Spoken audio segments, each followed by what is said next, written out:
এটাই বেশি মিথুন দেখাচ্ছে। ধরেন এখান থেকেও তুলে নিলাম, সোনা ওজন করার যে মিজান মাপার যন্ত্র তাতে রাখা, আর বিস্তর তফাৎ দেখাবে না জি, দেখবেন অনেক সংখ্যার তফাৎ হয়ে গেছে। এই তিনটেকে নিয়ে যথেষ্ট উদাহরণ দেওয়ার জন্য আল্লাহ দেওয়া বুদ্ধিতে মানুষ মাপার যন্ত্র আবিষ্কার করেছে। এই তিনটের মধ্যে কোনটা বেশি নিখুঁত? সোনা ওজন করার মাপার যে যন্ত্রটা, তাই তো নাকি? তো আল্লাহ দেওয়া বুদ্ধিতে মানুষ যদি দুনিয়ার জমিনে এত সূক্ষ্ম মাপার যন্ত্র আবিষ্কার করতে পারে, যিনি আহকামুল হাকিমিন বিচারকদের মধ্যে সর্বশ্রেষ্ঠ বিচারক, তার কাছে কেমন মাপার যন্ত্র আছে? আল্লাহ পাক পরিষ্কার জানিয়ে দিয়েছেন, সামান্য পরিমাণ কম করাও হবে না, আবার চাপিয়েও দেওয়া হবে না। যেটা সুবহানাল্লাহ, এক চুল পরিমাণ কম করাও হবে না, চাপিয়ে দেওয়াও হবে না। তিনি সূক্ষ্ম বিচার করবেন, প্রত্যেকটা হিসাব সূক্ষ্ম হিসাব। সেদিন আপনার আমার এই জবানকে আল্লাহ বন্ধ করে দেবেন। এই জবানে যে কথা বলি সব বন্ধ। কথা কারা বলবে? আল-ইয়াওমা নাখতিমু আলা আফওয়াহিহিম ওয়া তুকাল্লিমুনা আইদিহিম ওয়া তাশহাদু আরজুলুহুম বিমা কানু ইয়াকসিবুন। এই হাত কথা বলবে, তুকাল্লিমুনা আইদিহিম কথা বলবে, পা সাক্ষ্য দেবে সেদিন। এই জবান বন্ধ কেন? মদ খাওয়া জবান, খারাপ লাগছে কি জানি না, মিথ্যা কথা বলা জবান, ওয়াদা ভঙ্গকারী জবান, এই জবান মানুষকে গালিগালাজ করা জবান। এই জবানের থেকে আল্লাহ সাক্ষ্য নেবেন না, কোনো কথা নেবেন না, বন্ধ করে দেবেন, সিল করে দেবেন, সেলাই করে দেবেন, দিয়ে হাতের জবান খুলবেন, পায়ের কাছ থেকে সাক্ষ্য নেবেন, কোথায় গিয়েছি, কি কাজ করেছি, সব প্রকাশ করবেন। নওজওয়ানেরা, তরুণেরা, আমার মুরব্বিয়ানেরা শুনে ফিরি, রব্বুল আলামিন আল্লাহ পাকের কাছে আমি আপনি ধরা পড়ে যাব। সামান্য একজন বিচারক নিজেকে নিয়ে এইমাত্র বিচার করলাম, নিজেকে পিতা মাতার নেক সন্তান হিসাবে সার্টিফিকেট দিতে পারলাম না। সেই বিচারের দিনে সর্বশ্রেষ্ঠ বিচারকের কাছে কিভাবে নিজেকে নেক সন্তান হিসাবে উপস্থাপন করব? কথা বলে সেদিন পারবো না। নেক আওলাদ কি করে প্রমাণ করবো নিজেকে? আচ্ছা, নেক আওলাদের অনেক আলামত আছে, অনেক লক্ষণ আছে না, অনেক নিদর্শন আছে।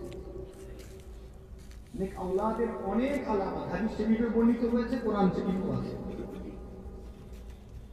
এখন আমরা বুঝবো কি করে মানুষগুলো নেক কিনা, ভালো কিনা, সৎ কিনা? এই যে হাদিস শরীফ, এখানেই একটা আলামতের কথা উল্লেখ আছে। আল্লাহ নবী বলছেন এরা নেক কিনা বুঝবে কি করে? নবী আমার বলছেন, দেখো তো ইয়াদউলাহু, এই ছেলেগুলো তার মা বাপের জন্য দোয়া চায়। এবার জোরে কইনা সুবহানাল্লাহ। এই ছেলেগুলো তার মা বাপের জন্য দোয়া চায় কিনা দেখো। যদি দোয়া চায় তাহলে নেক আওলাদ, আর যদি দোয়া না চায় নেক আওলাদ হতে পারলাম না। এখন আমরা কারা কারা নিজের মা বাপের জন্য দোয়া চাই? একটু কষ্ট করে হাতটা তুলাম। মা বাপের জন্য কারা দোয়া চায়?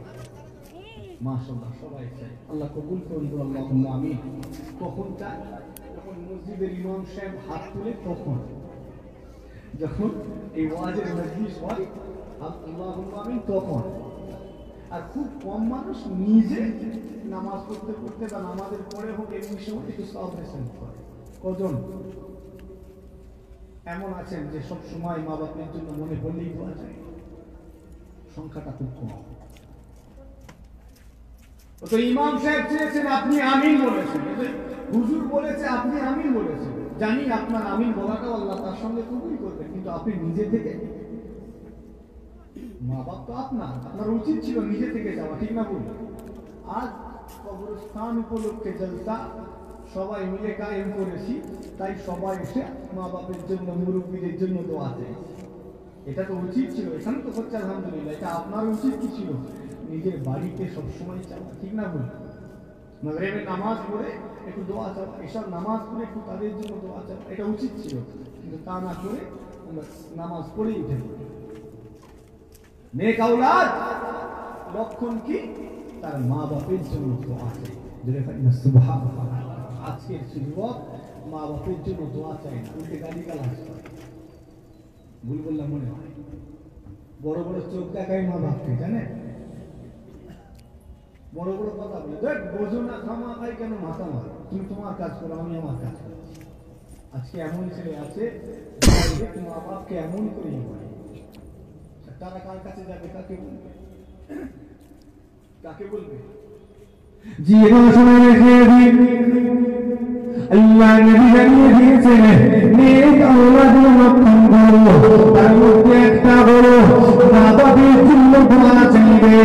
ও ভাইরা, বর্তমান যুব সমাজের দিকে তাকান, এরা অনেকে এমন বলছে মা বাপের জন্য দোয়া চাওয়া তো দূরের কথা, উল্টে মা বাপকে গালিগালাজ করে, একটা মন্দ কথা বলে, মায়ের উপরে রাগ আছে, বাপের উপরে গুসা রয়েছে, তাই পাশের বাড়ির চাচার কাছে গিয়ে নিজেরই মা বাপের বদনাম করতে থাকে। চাচাতো ভাইয়ের সঙ্গে বসে কথা বলতে বলতে নিজেরই বাপের উপরে যে রাগ হয়েছে সেই ক্ষোভগুলোকে প্রকাশ করতে থাকে। জানিস আমার আব্বা আমাকে 2 বিঘা জমি দিয়েছে, অথচ আমার বড় ভাইকে 4 বিঘা জমি দিয়েছে। সন্তান আছেন নেই তো? হ্যাঁ, আমার বোনটা সকাল থেকে উঠে খাটে, তাকে একবারও বলে না বৌমা এখানে এসো।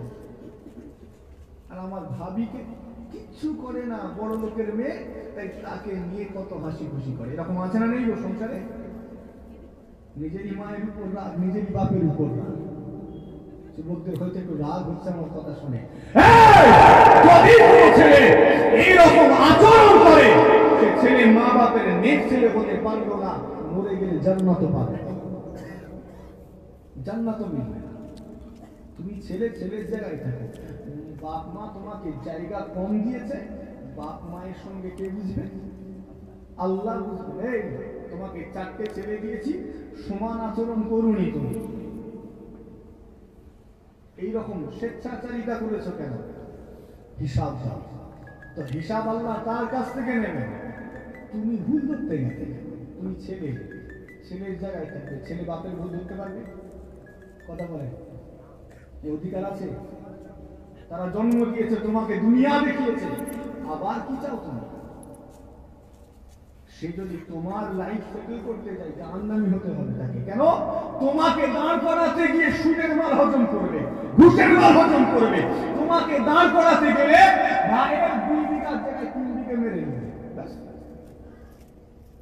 নিজের চরকায় তেল দাও, বাপের দেখবে, তুমি তোমার দেখো, ছেলেটা দেখে নেবে। আর আমি যখন আমার ছেলেকে দাঁড় করাতে যাব, আমার কথাটা মনে হয় বুঝাতে পারছি না, আমি আমার ছেলেকে দাঁড় করাতে গেলে কি করতে হবে? মেহনত করতে হবে। মেহনত করে দিতে পারছি না, তখন কি করবো? পলিসি করবো, এটা করবো, ওটা করবো, ছেলের টাকা দিয়ে ছেলেকে দাঁড় করাতে যাবো, তো হারাম কাজে জড়িয়ে পড়বো। ঠিক না বল?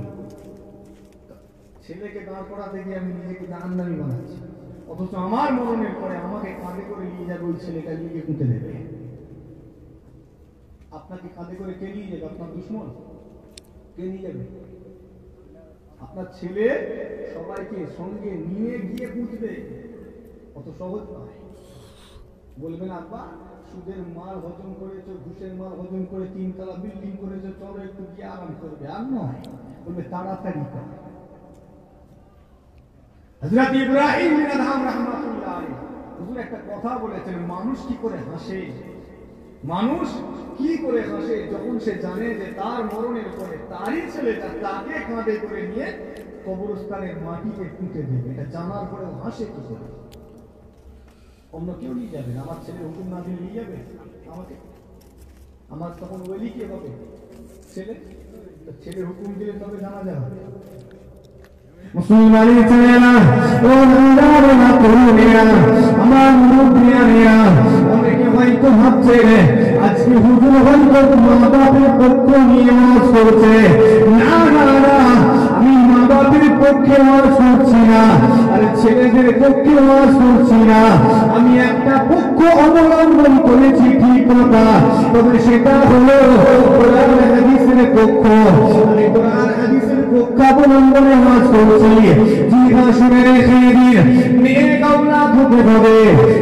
আল্লাহ তাআলা যারা মা বাপের জন্য দোয়া চায়, বর্তমানে আমরা মা বাপের জন্য দোয়া আছে, তাদের গালিগালাজ করি, তাদেরকে ঠিক মতো ভাত দেই না, খেতে দেই না। জি হ্যাঁ, ফুরফুরা শরীফে একটু চলুন, এইরকম অনেক ঘটনা আপনার নজরে পড়বে।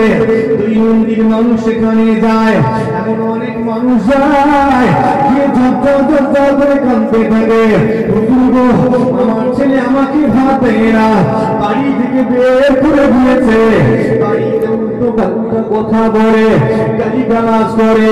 ও বেটা, ওই মানুষগুলো ঝরঝর করে কাঁদতে থাকে।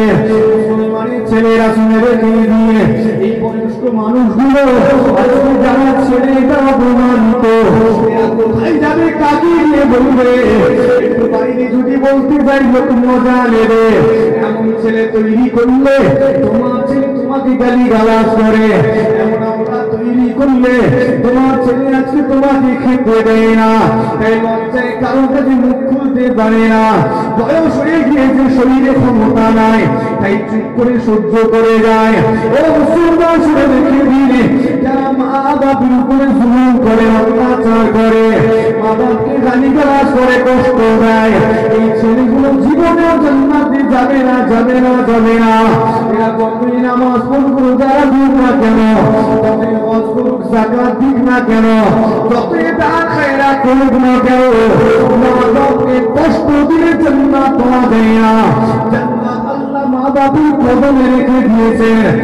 যুবক, তুমি যদি জান্নাত পেতে চাও, যাও যাও, তুমি যাও, বাড়িতে গিয়ে মা বাপের মুখের কোণে একবার তাকাও, তাদেরকে হাসি খুশিতে রাখো, তাদেরকে সন্তুষ্ট রাখো, আল্লাহ তোমাকে জান্নাত নসিব করে দেবেন।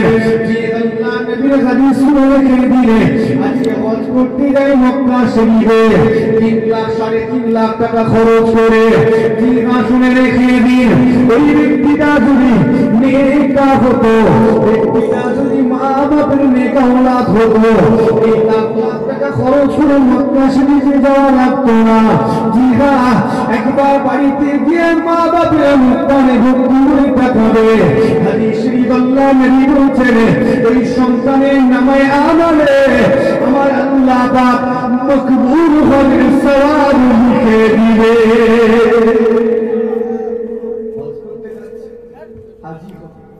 হজের সওয়াব নেই, বাড়িতে হজ বসানো আছে, ঠিক না ভুলবো?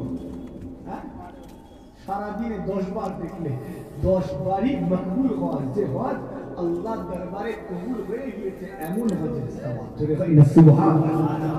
লাখ লাখ টাকা খরচ করে গিয়ে অত মেহনত করলে, অত সময় ব্যয় করলে কবুল হয়েছে কিনা গ্যারান্টি নেই, তবে এটা বিষয়ে গ্যারান্টি কে দিয়েছেন? আমার নবী দিয়েছেন, মকবুল হজ। জোরে হয় না সুবহানাল্লাহ। আমরা তাদের অবহেলা, মা বাপ কি জিনিস জানেন? যদি জানতে চান, আপনার এলাকার মুরব্বী মানুষগুলোর কাছে চলে যাবেন, তাহলে আপনি কিছুটা হলেও আন্দাজ সেখান থেকে পেয়ে যাবেন। রেখে দিন, ওই বয়স্ক মানুষগুলোর সঙ্গে গিয়ে কথা বলতে বলতে একটু উস্কে দেবেন, তখনই দেখবেন তাদের চোখ দিয়ে ঝরঝর ঝরঝর করে পানি গড়াতে লেগেছে। রাত্রিবেলা ওই মুরব্বী মানুষটা যখন বালিশে মাথা দেয়, হঠাৎ মায়ের কথা মনে পড়ে গেল, আরে গত 30টা বছর যাবৎ আমি আমার মাকে নিজের চোখে দেখি নাই, গত 35টা বছর যাবৎ আমি আমার আব্বা জানকে চোখে দেখি নাই। এই মুরব্বী মানুষগুলো কাঁদতে শুরু করে দেয়, আরে কাঁদতে কাঁদতে এমনই অবস্থা হয়ে যায়, বালিশটা ভিজে যায়, সারাটা রাত ঘুম আসে না, মা বাপের মহাপতে কাঁদতে থাকে। আজকে আফসোস করে, আল্লাহ গো, একবার যদি আমার মায়ের মুখটা দেখতে পেতাম, একবার যদি আমার বাপের মুখটা দেখতে পেতাম, কিন্তু আজ যতই কাঁদুক না কেন মা বাপের মুখটা দেখতে পাবে না।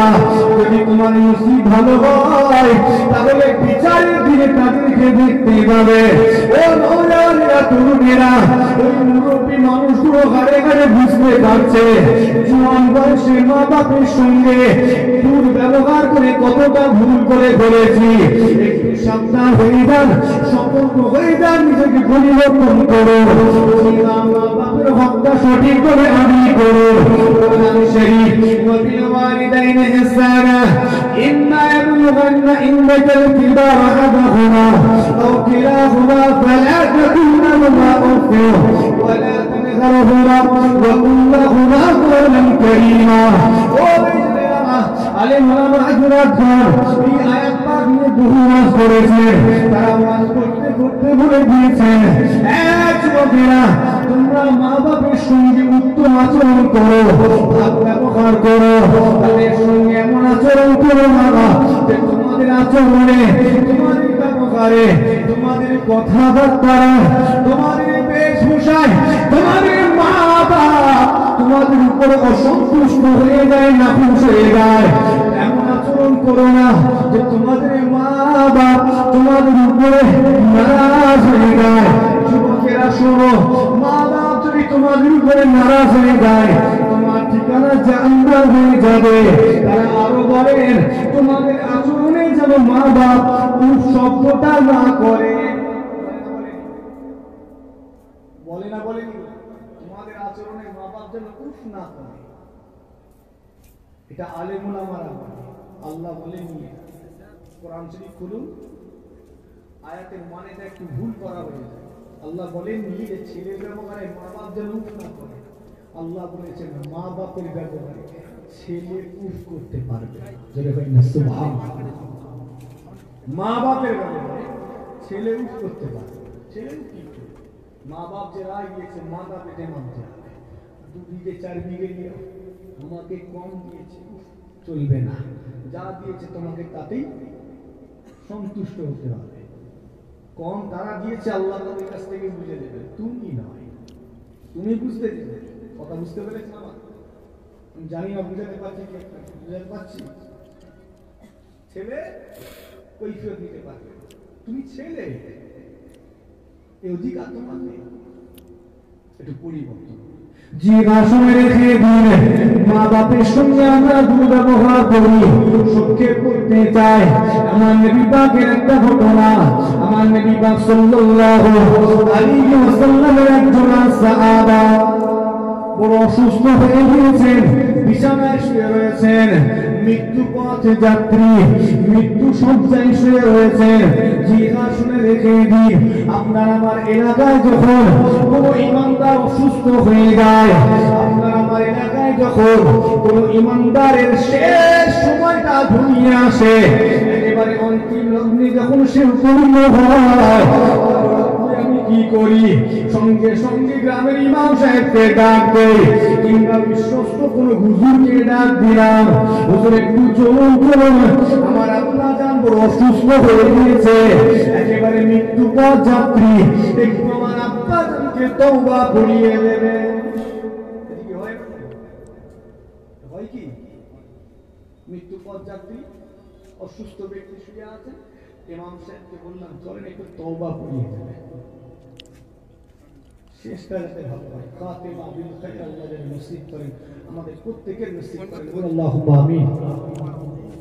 ইমাম সাহেব যায়, গিয়ে তাকে তওবার কালেমাগুলোকে পাঠ করেন। অনেকের জবান দিয়ে বেরোয়, আর অনেকে বের হয় না, ঠিক না বল? অনেকের বের হয়, অনেকের বের হয়, আবার অনেকের বের হয় না। কেন? ও তো প্র্যাকটিস করে, ও তো মুখ বন্ধ করে রেখেছে, মজলিসে এসে চুপচাপ কালেমা বেরোয় নিয়ম থেকে, দরুদ শরীফ বেরোচ্ছে না, তো কি করে বেরোবে? ওই সময় প্র্যাকটিস করলে না হয় বেরোবে, প্রত্যেকদিন কালচার করলে, চর্চা করলে না হয় বেরোবে মরণের সময়। তো এখন থেকে জারি রাখেন, আল্লাহ যেন আমাদের প্রত্যেকের মরণের সময় তওবা নসিব করেন, আল্লাহুম্মা আমিন। এখন থেকে চর্চায় রাখতে হবে। একবার দরুদ শরীফ আল্লাহুম্মা সাল্লি আলা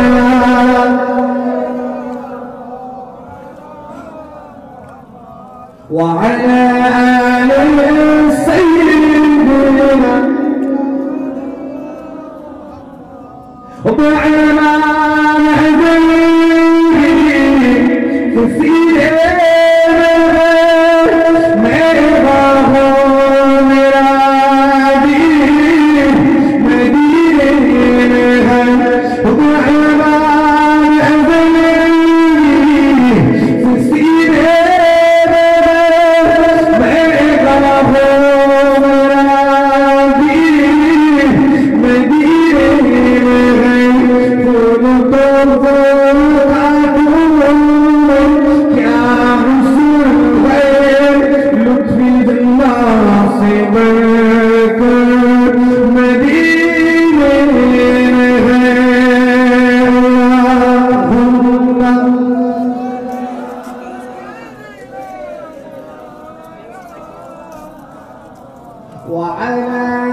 মুরব্বীদের হয়তো ভালো লাগছে, জানি না যুবকদের কেমন লাগছে।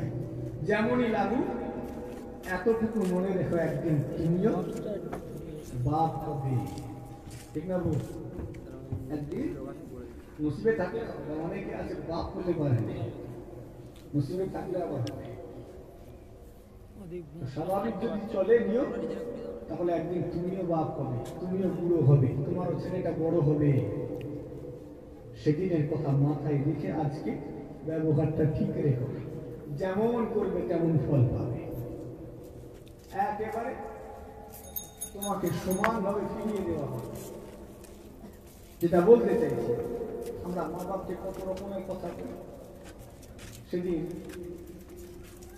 আমার বাড়িতে একজন মহিলা গিয়েছেন, আমি তো কয়েক জায়গায় বলেছি, আজকেও বলছি, একজন মহিলা আমার বাড়িতে রাত তখন 11টা বাজে, সিঁড়ির কাছে বসে আছে, এখানে একটা তাবিজ মাথায়। যখন ঢুকছি বাড়িতে সিঁড়ির কাছে, ও মুরব্বী কোথায় বাড়ি, কি ব্যাপার? প্রথমে ভেবেছিলাম হয়তো মানসিক ভারসাম্যহীন কোনো পাগলি হবে, এরকম ভেবেছি। এমন তার অবস্থা বেড়ে গিয়েছে, তার এমন অবস্থা দেখলে কোনো পাগলি মনে হবে, মানে খাওয়া নেই, দাওয়া নেই, চিন্তায় মানুষটা একেবারে অন্যরকম হয়ে গেছে। অনেক সময় হয় না, চিন্তায় ভালো মানুষও খেপা হয়ে গেছে। কি ব্যাপার? মুরব্বী কাঁদছে, মহিলাটি কাঁদছে, হুজুর আমার বাড়ি অমুক জায়গায়, জায়গার নাম বলছি না, গ্রামের নামটাও বলছি না, অমুক জায়গায় আমি এসেছি বড় কষ্ট করে, আমার ছেলে আমাকে খেতে দেয় না, মারে, বড় বড় কথা বলে, গত 3 দিন হলো বাড়ি থেকে বের করে দিয়েছে, আমি কোথায় যাব? ভাইয়ের কাছে যাব? তারা তাদের সংসার নিয়ে ব্যস্ত, তাদের সংসারে আমি আমার ঢুকে সমস্যা হবে, তাই কোথায় যাব? ফুরফুরা শরীফে চলে এসেছি। গতকালকে বড় বাড়িতে, মানে বড় দাদা হুজুরের ওখানে কাটিয়েছি, আর আজকে আপনাদের এখানে চলে এসেছি। যদি রাত্রেও থাকবো, সকাল হলে চলে যাব। তার তো ক্ষমতা নেই, বয়স হয়ে গিয়েছে, সব শক্তি শেষ করে দিয়েছেন নিজের ছেলেটাকে তৈরি করতে, ঠিক না ভুল? আজকে সেই ছেলে বড় হয়ে তাদের সঙ্গে দুর্ব্যবহার। বলুন তো, ওই ছেলে জান্নাতে যাবে? কথা বলেন, যাবে? কত দুর্ব্যবহার! মুসলমানের ছেলেরা, ও ভাইরা, তোমরা আমার মুরব্বিয়ানেরা, আলোচনা শেষের দিকে নিয়ে যাচ্ছি, সবাই খেয়ে দিন। আমার নবী পাকের সাহাবা ঘটনা, জি হ্যাঁ, সাহাবা একরাম হুজুর বনেরা আমার নবী পাকের দরবারে হাজির হয়ে খবর দিয়ে, ইয়া রাসূলুল্লাহ, ইয়া হাবিবাল্লাহ হুজুর, আপনার অমুক সাহাবা শরীর তো অসুস্থ, একেবারে মৃত্যু পথ যাত্রী, অন্তিম লগ্নে এসে হাজির হয়েছে। ইয়া রাসূলুল্লাহ, হাবিবাল্লাহ হুজুর, আপনি চলুন চলুন একটু তওবা করিয়ে দেবেন, আপনার ওই মৃত্যু পথ যাত্রী সাহাবাদিকে একটু কালিমা দিয়ে পাঠ করিয়ে দেবেন। মুসলমান শুনে রেখে দিন, আমার নবী পাক সাল্লাল্লাহু আলাইহি ওয়াসাল্লাম সেই সাহাবা হুজুরের জন্য তওবা পড়ানোর জন্য গিয়ে হাজির হলেন। সেই সাহাবা হুজুর মৃত্যু শয্যায় শুয়ে রয়েছেন, আমার নবী পাক হাতটা বাড়িয়ে দিয়েছেন, ও আমার সাহাবারে আমার সাথে সাথে পাঠ করো।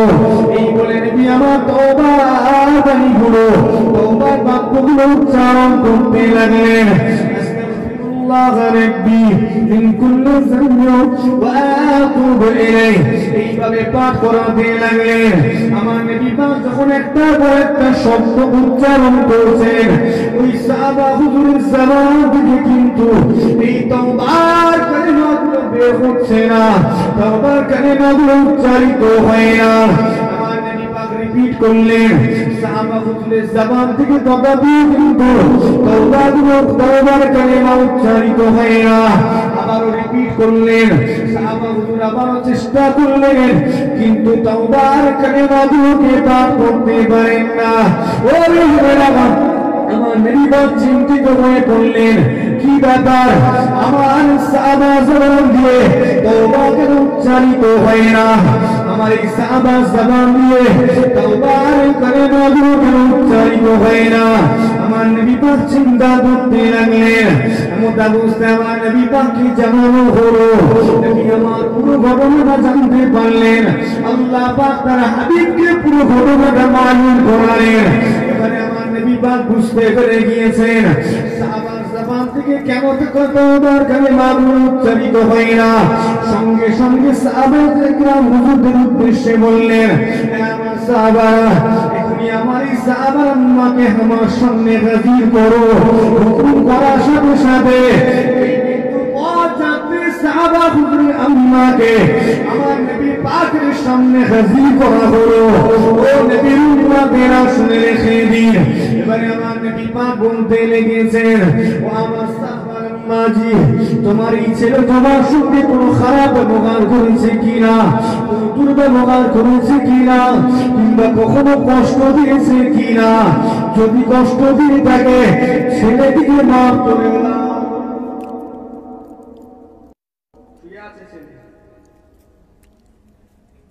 সাহাবার আম্মা হাজির, ছেলেটা কি আপনাকে কষ্ট দিয়েছে, দুর্ব্যবহার করেছে, ছোট বড় কথা বলেছে? যদি বলে মাফ করে দেন।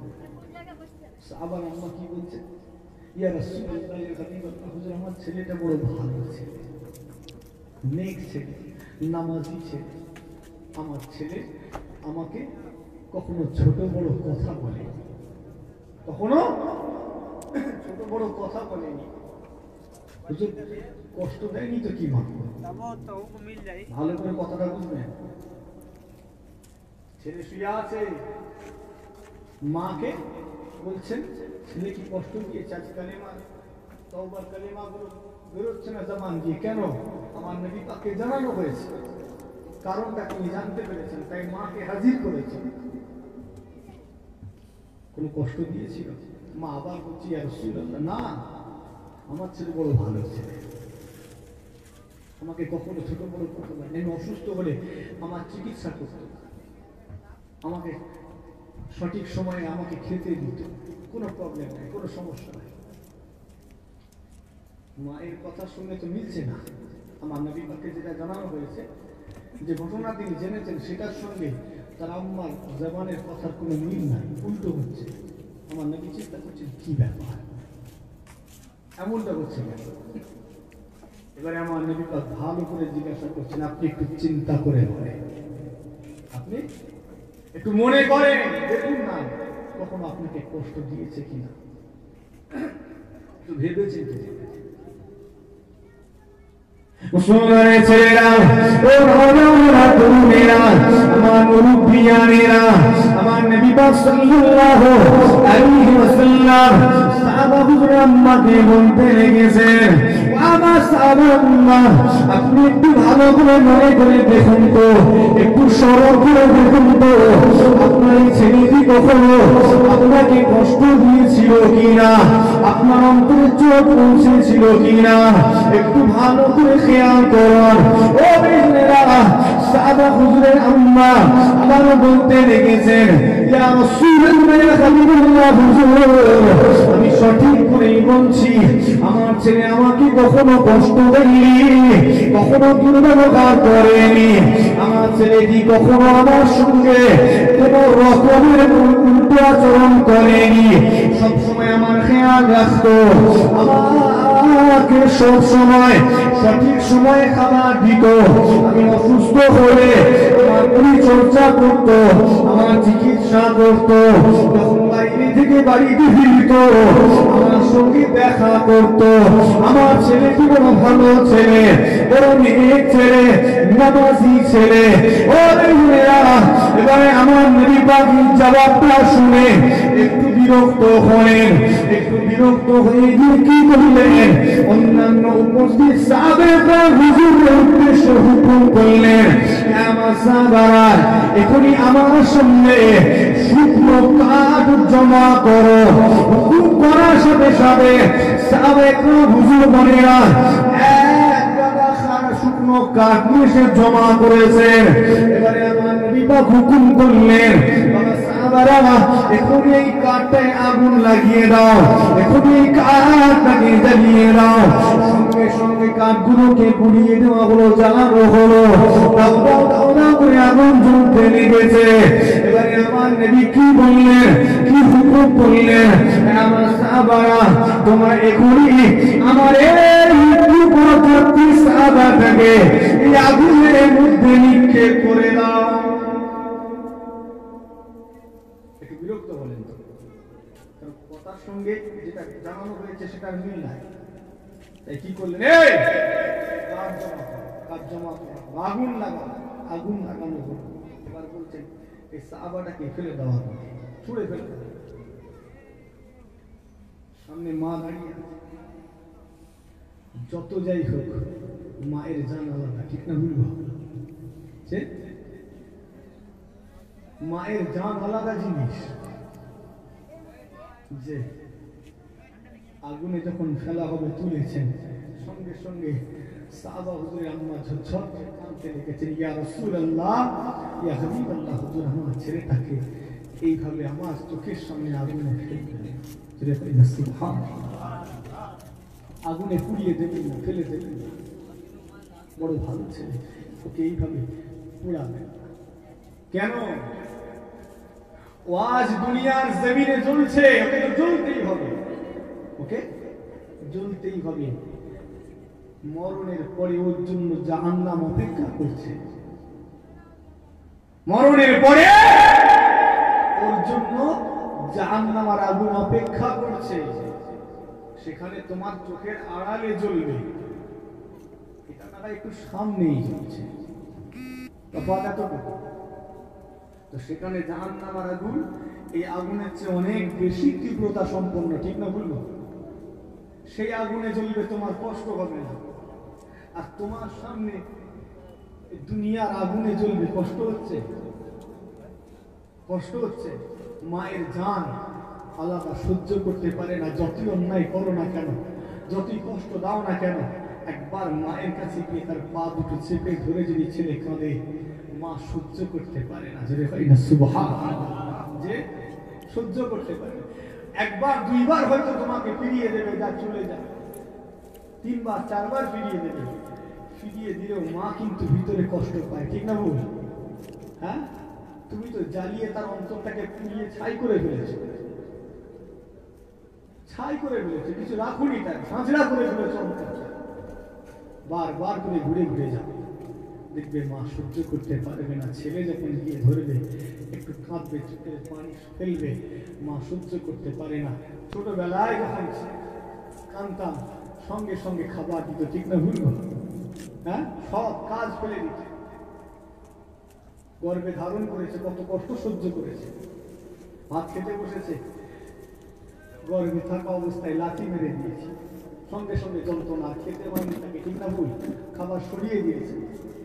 রাত্রিবেলা বিছানায় শুয়ে আছে, ছেলেগুলো তো হয়েছে, আল্লাহ দিয়েছে কিছুটা বলে বুঝতে পারছি, আপনারা তো অভিজ্ঞ আছেন এই বিষয়ে, যে রাত্রিবেলা হঠাৎ করে ছেলে কেঁদে উঠল, পেশাব করে ঘুমের ঘরে ছেলেটাকে কোলে তুলে নিয়ে কাঁটাটা চেঞ্জ করেছে, ঠিক না ভুল? আমরা রেগে যাই একটু, কত সহ্য করে, একটু চিন্তা করে, কাঁদছে, হঠাৎ ক্ষমা খাই কাঁদছে। যারা ছেলের বাপ হয়েছে তারা বুঝতে পারছে, ওই অবস্থায় কাঁদে ফেলে, না রে আমার সোনা, চুপ কর, আমার রাজা বেটা, কত কি ছন্দ বলে বলে ছেলেকে ঘুম পাড়ায়, ঠিক না ভুলবো? আজ সব ভুলে যাচ্ছি, আজকে সব ভুলে যাচ্ছি। একটু মনে পড়ে তাদের সেই কষ্টের কথা, যে কতটা মেহনত করেছে, নিজে না খেয়ে ছেলের গালে খাবার তুলে দিয়েছে। আজ তো বাপ হয়েছে, বুঝতে পারোনি? ঈদের সময় নতুন জামা বাপ নিজে কিনে নিয়ে ছেলের জন্য কিনে এনেছে, ঠিক না ভুল? ছেলের জন্য কিনে এনেছে। আজ সেই ছেলে বড় হয়েছে, বাপকে বলছে চুপ করো। কষ্ট লাগে না তাদের? তাদের অন্তরে চুপ লাগে না? তো তুমি একবার গেলেই মাফ হয়ে যাবে।